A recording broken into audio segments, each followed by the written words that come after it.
দুর্নীতি সব জায়গায়, তবে ঘুরে ফিরে সব দোষ রাজনীতিবিদদের, বলছে স্বরাষ্ট্রমন্ত্রী। ফ্যাক্ট চেক তথ্য, ইসলামী ব্যাংক থেকে ৮৩,০০০ কোটি টাকা ঋণ নেননি স্বরাষ্ট্রমন্ত্রী। জনগণ ভালো নেই, পাশা পুরো পাল্টে গেছে, বলছে মান্না। এবং সর্বশেষ জানাবো, বেনজিরের মামলার নথিপত্র দুবাইয়ে পাঠানোর প্রস্তুতি দুদকের। এতক্ষণ শুনছিলেন সংবাদ শিরোনাম, এবারে বিস্তারিত। তবে তার আগে অনুরোধ থাকবে আমাদের চ্যানেলটি সাবস্ক্রাইব করে বেল আইকনটি ক্লিক করুন।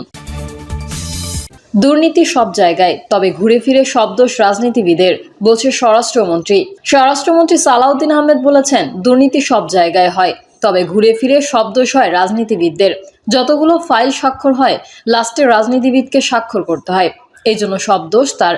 সোমবার জাতীয় সংসদের স্বতন্ত্র সংসদ সদস্য রুমিন ফারহানার একটি বক্তব্যের জবাবে এই কথা বলেন স্বরাষ্ট্রমন্ত্রী।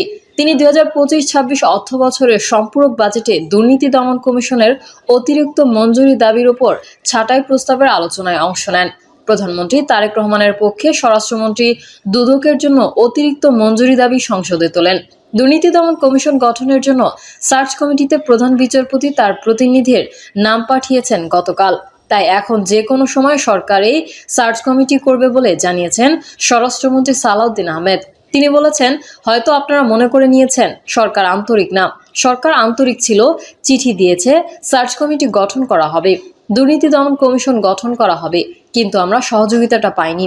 গতকালকে কেবল সই করে দিয়েছেন, এখন সার্চ কমিটি গঠিত হবে।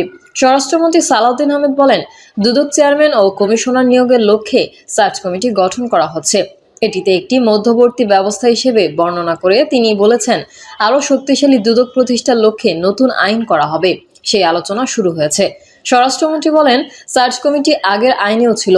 অন্তর্বর্তী সরকারের আমলের অধ্যাদেশটা গ্রহণ করা না গেলেও আগের আইনটা রিভাইভ করা হয়েছে।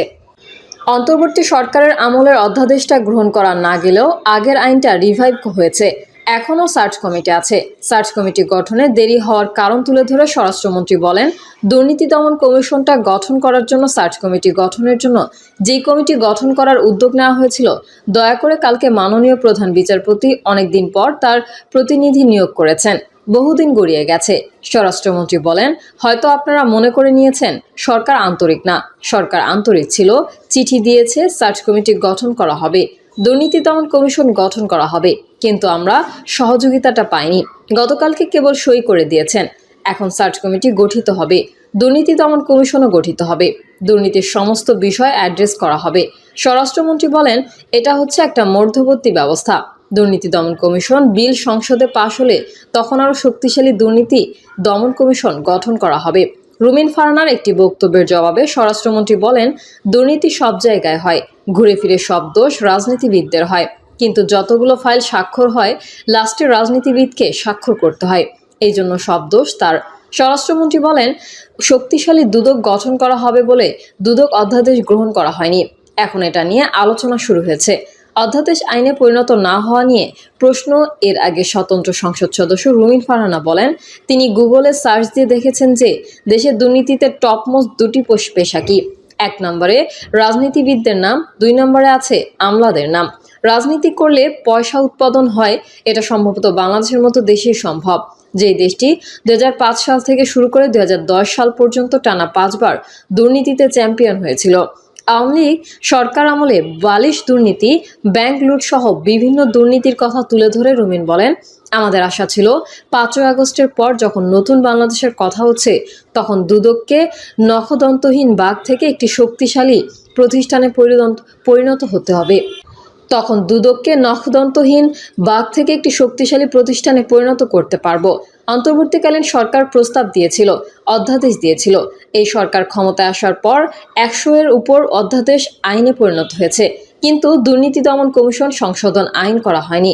রুমিন বলেন, একটার পর একটা ভুয়া নির্বাচনের মাধ্যমে ক্ষমতায় থাকা আওয়ামী লীগ সরকার দুর্নীতি দমন কমিশনকে শক্তিশালী করেনি। একইভাবে অভ্যুত্থান পরবর্তী সরকারও দুদক শক্তিশালী করার ব্যাপারে মোটেও আন্তরিক নয়। বড় রুই কাতলা বেরিয়ে যায়। জামায়াতের এমপি শফিকুল ইসলাম মাসুদ বলেন, দুদকের স্বাধীনতা নিশ্চিতকরণে আমরা হতাশ। দীর্ঘদিন ধরে আমরা লক্ষ্য করছি, এখানে স্বাধীনতা বলতে কিছু থাকে না, একটা প্রভাব তাদের উপর বিস্তার করে। চেয়ারম্যান ও কমিশন নিয়োগের জন্য স্বচ্ছ সার্চ কমিটি লক্ষ্য করি না, বরং পছন্দের আলোকে চিন্তা, দৃষ্টিভঙ্গি এবং একটা আদর্শকে সামনে রেখে সেখানে তাদেরকে দেওয়া হয়। তদন্ত এবং মামলা পরিচালনা, রাজনৈতিক, প্রশাসনিক অন্য কোনো প্রভাবমুক্ত পরিবেশ নিশ্চিত হয় না। সঙ্গত কারণে কমিশনের জবাবদিহিতা লক্ষ্য করি না। শফিকুল ইসলাম মাসুদ বলেন, কমিশনের চেয়ারম্যান ও কমিশনার নিয়োগে স্বচ্ছ ও অংশগ্রহণমূলক প্রক্রিয়া দরকার। ছোট ছোট মাছ মাকড়সার জালে আটকা পড়ে, আর বড় বড় রুই কাতলাগুলো সেই জাল ভেদ করে বেরিয়ে যায়। ডিজিটাল ফরেনসিক, সাইবার অপরাধ, অর্থ পাচার এবং উচ্চ পর্যায়ের দুর্নীতি তদন্তে দুদকের সক্ষমতা বাড়াতে হবে।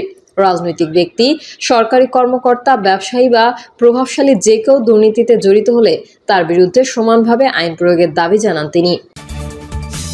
ফ্যাক্ট চেক তথ্য, ইসলামী ব্যাংক থেকে ৮৩,০০০ কোটি টাকা ঋণ নেননি স্বরাষ্ট্রমন্ত্রী। ইসলামী ব্যাংকের পরিচালনা নিয়ে চলমান আলোচনার মধ্যে সংসদ সদস্য লুৎফুজ্জামান বাবরের নামে একটি বক্তব্য সামাজিক যোগাযোগ মাধ্যমে ছড়িয়ে পড়েছে। বিভিন্ন পোস্টে গুজব ছড়ানো হচ্ছে। তিনি বলেছেন, স্বরাষ্ট্রমন্ত্রী সালাউদ্দিন আহমেদ ইসলামী ব্যাংক থেকে শুধু নিজের নামেই ৮৩,০০০ কোটি টাকা ঋণ নিয়েছেন। তবে অনুসন্ধানে এই দাবির কোনো সত্যতা পাওয়া যায়নি। ফ্যাক্টচেক প্রতিষ্ঠান রিউমার স্ক্যানারের অনুসন্ধানে দেখা গেছে, লুৎফুজ্জামান বাবর এমন কোনো মন্তব্য করেনি। কোনো তথ্য প্রমাণ ছাড়াই তার নামে বক্তব্যটি সামাজিক যোগাযোগ মাধ্যমে প্রচার করা হচ্ছে। দাবি সংবলিত পোস্টগুলো পর্যালোচনা করে বক্তব্যটির পক্ষে কোনো নির্ভরযোগ্য সূত্র, বক্তব্যের উৎস কিংবা প্রাসঙ্গিক রেফারেন্স পাওয়া যায়নি। এছাড়া কোথায়, কখন এবং কোন প্রেক্ষাপটে বাবর এই মন্তব্য করেছেন সেই সম্পর্কেও কোনো সুনির্দিষ্ট তথ্য উল্লেখ করা হয়নি। সাধারণত জাতীয় গুরুত্বপূর্ণ কোনো ইস্যুতে দেশের শীর্ষ পর্যায়ের রাজনৈতিক ব্যক্তিদের মন্তব্য গণমাধ্যমে ব্যাপকভাবে প্রচারিত হয় এবং বিভিন্ন নির্ভরযোগ্য সূত্রে তার প্রতিফলন দেখা যায়। কিন্তু সালাউদ্দিন আহমেদকে নিয়ে লুৎফুজ্জামান বাবরের এমন কোনো মন্তব্যের তথ্য কোনো গণমাধ্যম বা বিশ্বস্ত সূত্রে পাওয়া যায়নি। অনুসন্ধানে আরও দেখা যায়, একই ধরনের বক্তব্য সম্প্রতি শফিকুর রহমানের নামেও সামাজিক যোগাযোগ মাধ্যমে প্রচার করা হয়েছে। তবে যাচাই করে জানা গেছে, তিনিও এই ধরনের কোনো মন্তব্য করেননি। প্রকৃতপক্ষে এক বক্তব্যে তিনি এস আলম গ্রুপ ইসলামী ব্যাংক থেকে ৮২,০০০ কোটি টাকার ঋণ নিয়ে বলে উল্লেখ করেছিলেন। ফলে ইসলামী ব্যাংক ইস্যুতে স্বরাষ্ট্রমন্ত্রী সালাউদ্দিন আহমেদকে জড়িয়ে লুৎফুজ্জামান বাবরের নামে প্রচারিত ৮৩,০০০ কোটি টাকা ঋণ সংক্রান্ত দাবিটি সম্পূর্ণ ভুয়া, বানোয়াট এবং বিভ্রান্তিকর। জনগণ ভালো নেই, পাশা পুরো উল্টে গেছে বলছে মান্না। জনগণ ভালো নেই, পাশা পুরো উল্টে গেছে বলে মন্তব্য করেছেন নাগরিক ঐক্যের সভাপতি মাহমুদুর রহমান মান্না। ২৪-এর গণঅভ্যুত্থানের শহীদ আবু সাইদের বীরত্বের কথা স্মরণ করে মান্না বলেন, বন্দুকের সামনে ২ হাত প্রসারিত করে মৃত্যুকে আলিঙ্গন করার এমন ইতিহাস পৃথিবীতে বিরল। এত বড় আন্দোলনের পরেও কি দেশের মানুষ সন্তোষজনক অবস্থায় আছে?